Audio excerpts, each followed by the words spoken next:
আজকে বানিয়ে নিলাম একদম নিরামিষ ওল আলুর ডালনা। তোমরা একবার এভাবে বানিয়ে দেখো, আশা করছি তোমাদেরও ভালো লাগবে। তাহলে চলো দেখে নেওয়া যাক। সব প্রথমে কড়াইয়ের মধ্যে জল গরম করে নিয়ে ওল আলুটা দিয়ে সামান্য লবণ আর হলুদ দিয়ে হাফ সেদ্ধ করে নেব। এরপর কড়াইয়ের মধ্যে তেল দিয়ে তেল গরম করে নিয়ে ওল আলুটা দিয়ে লাল লাল করে ভেজে তুলে নেব। ওই তেলের মধ্যে গোটা গরম মশলা, গোটা জিরা আর তেজপাতা দিয়ে আদা, টমেটো, কাঁচা লঙ্কা বাটা দিয়ে 2 মিনিট কষিয়ে নেব। এবার হলুদ গুঁড়ো, ধনে গুঁড়ো, জিরে গুঁড়ো, লবণ আর চিনি দিয়ে সবকিছুর সাথে মিশিয়ে নিয়ে নারকেলের দুধ আর কাজু বাদাম বাটা দিয়ে 2 মিনিট কষিয়ে নেব। এরপর ওল আলুটা দিয়ে মশলার সাথে মিশিয়ে নিয়ে 2 মিনিট মতো কষিয়ে নেব।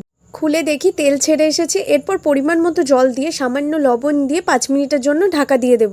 5 মিনিট পর খুলে দেখি হয়ে গিয়েছে। এরপর ঘি আর শাহি গরম মশলা দিয়ে ভালো করে নেড়েচেড়ে নামিয়ে নিলাম।